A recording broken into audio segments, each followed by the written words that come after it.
I give thanks to God always for you because of the grace God has given you through Jesus Christ. For in every way you have been enriched in him, just as the testimony of Christ has been strengthened in you. This is the beginning of Paul's letter to the Corinthians.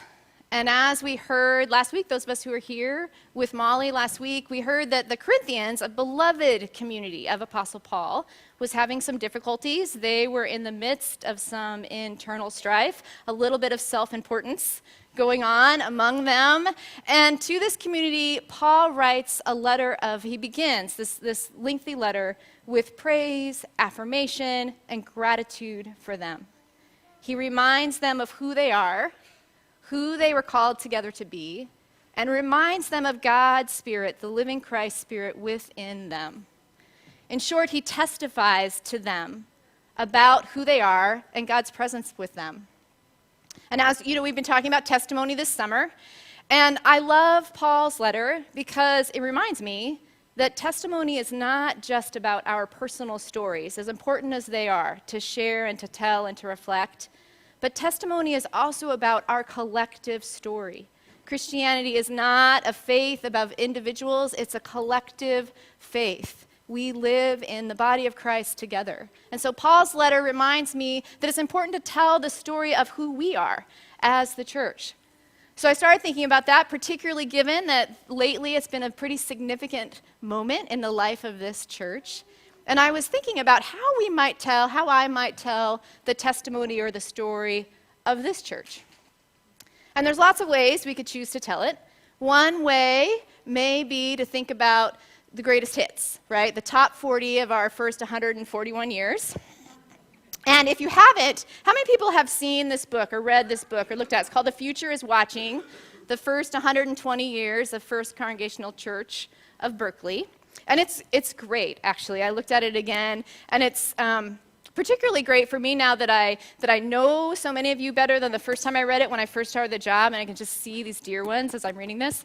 But it's such a great reminder of how many hits this community has had. You know, all the incredible senior ministers, the prophetic preaching of Brown Barr, the witness to justice in the world. I mean, I'm just going to name a couple. You know, 1942, this congregation was a temporary refuge, a shelter for Japanese Americans being forced into internment. I mean, definitely the open and affirming vote in 1995. And then just really recently, we realized that our statement, as great as it was, needed to be expanded to include transgender folk. And so that happened this year.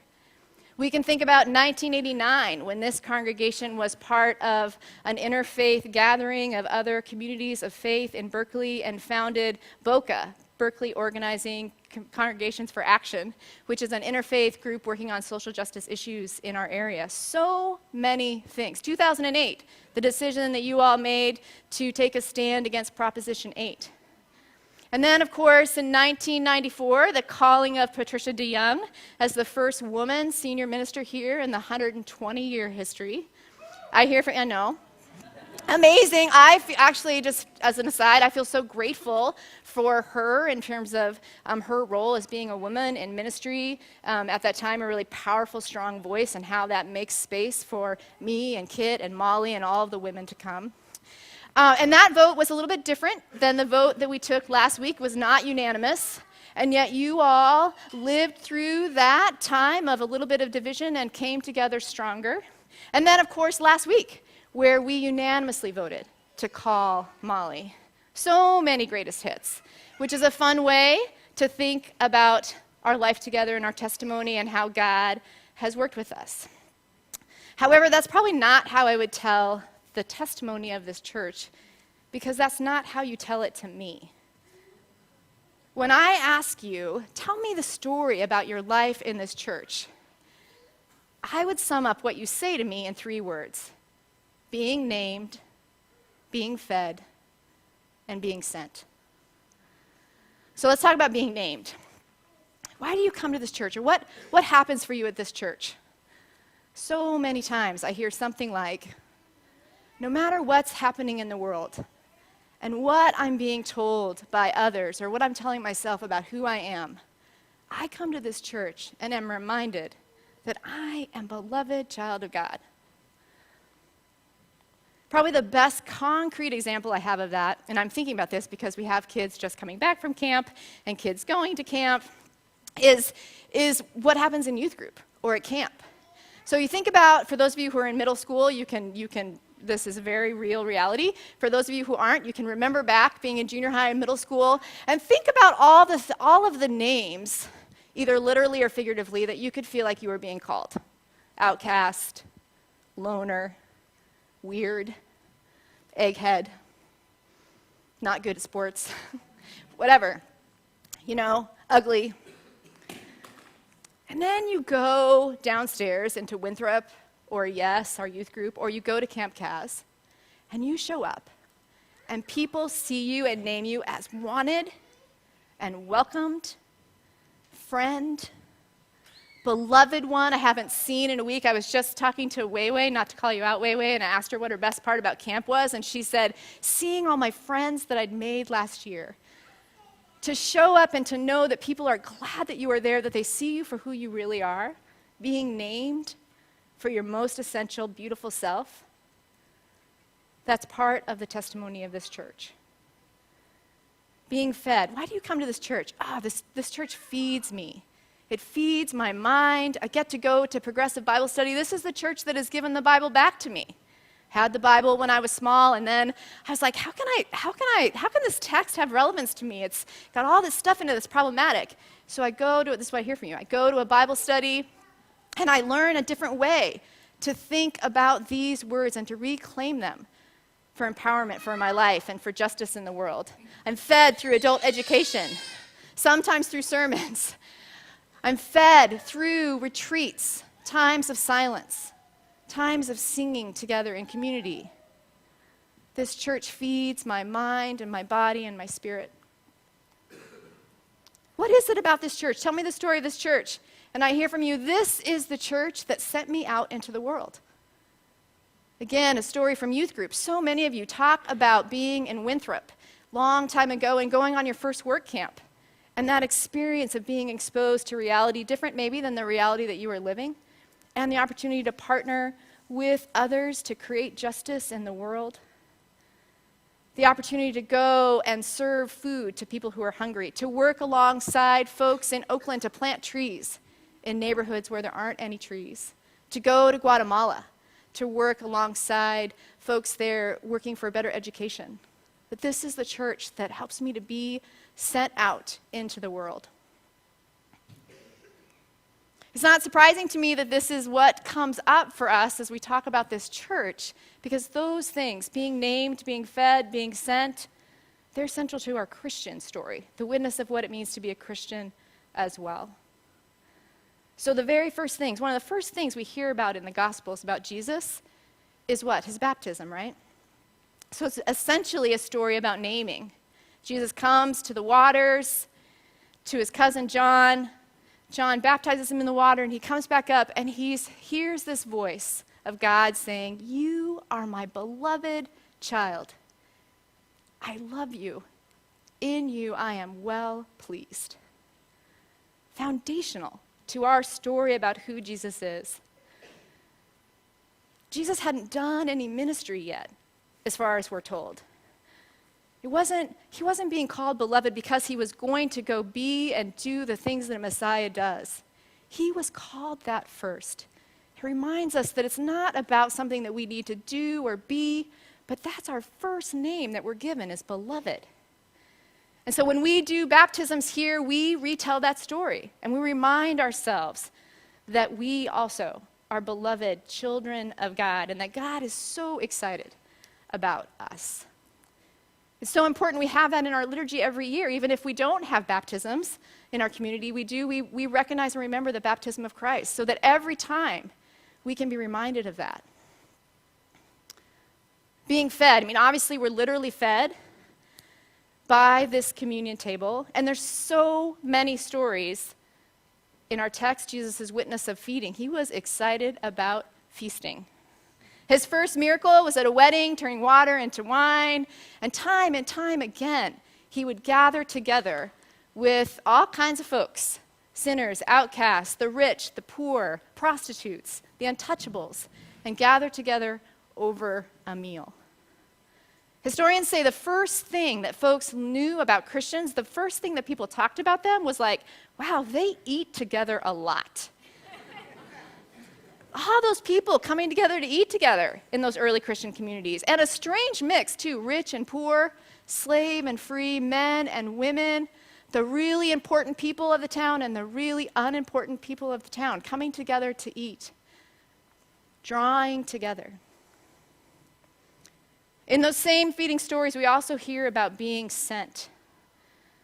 Usually we tell the communion story at the end of Jesus' life. We'll do that today. But the first, what I like to think of as the first communion story that we get in the Gospels, is the feeding of the 5,000. Jesus, he's with his disciples, and they've worked really hard all day, and there's tons of people, thousands of people listening to them. They're like, oh, it's time to eat.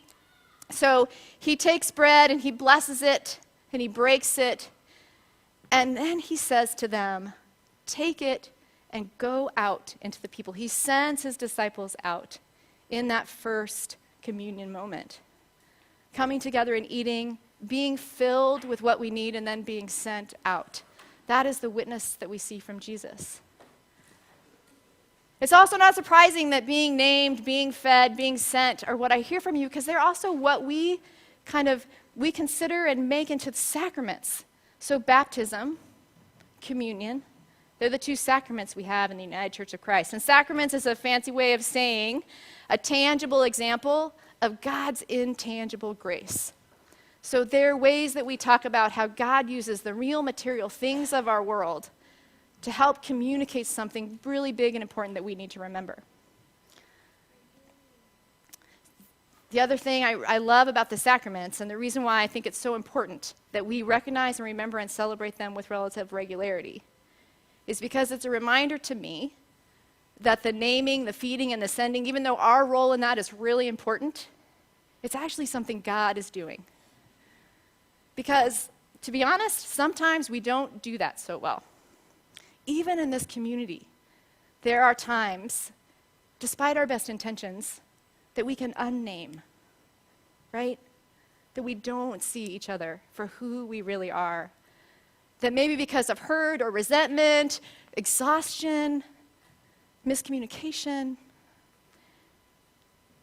we don't respond to each other as beloved, beautiful children of God. There are times as wide as we make this welcome table, and we do, thank God for that. This is a community that says all are welcome to this table, and we mean it.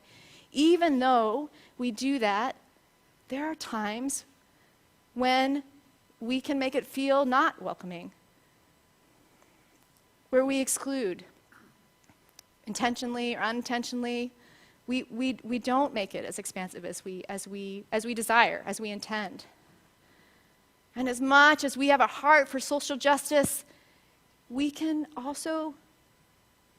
human, and so we can focus internally. We can become insular and concerned with our own selves, or we can become a mutual admiration society. And David actually said that to me when we were talking about the testimony piece. He's like, oh yeah, it's important for us not to be a mutual admiration society. And I've been thinking about that all week, like it's such an important thing. Because there's lots to celebrate here, and that can focus us inward. And it's always, always the pull of God to turn that and go out.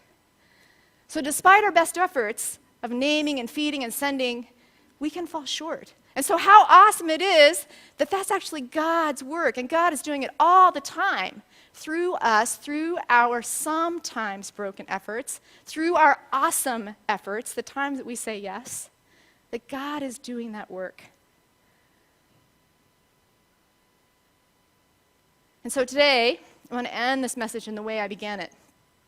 I give thanks to God for you, beautiful, beloved, imperfect, faithful part of the body of Christ. I give thanks for the 141 years that have gone before, the people who have made this church the witness for Christ's testimony in the world. I give thanks for the many, many hundreds of years that will go on And I give thanks for this moment, kind of an in-between moment, in between our last beloved senior minister and our next beloved senior minister. It's not really a waiting time, because we're still doing that work of naming, feeding, and sending. And I see nods. You know this is true. I mean, literally, we'll have a baptism of Sean and Elena, Angela and Matt's babies in a few weeks. A new member class where we'll name people as welcomed and excited about you. And we do the naming with each other every week when we really see each other and say, I've missed you. Welcome back. Or how was your week? We literally feed, we'll celebrate communion, and there's all kinds of adult education going on and children's programs that's happening to feed our spirits, and all kinds of opportunities to be sent out. Today, after worship, a group is gathering together to pray for racial justice before heading out to a workshop about undoing white supremacy, sponsored by Standing Up for Racial Justice, right, Serge? So you can talk to Kid or Sunny if you want to know more about that. The children at the border team just completed a trauma workshop as they begin accompanying a family that just crossed over the border. There's so many opportunities. The green team is doing things. The end of August, we'll have an opportunity to have an outreach fair where we can all think about ways that we can continue to be sent. Naming, feeding, sending. We are doing this work with God in this time. And so I give thanks for you. I give thanks for all the ways you say yes, continuing to say yes. And I give thanks to God, who through us, our very human, very beautiful humanness, continues to do the work of redeeming the world. Thanks be to God.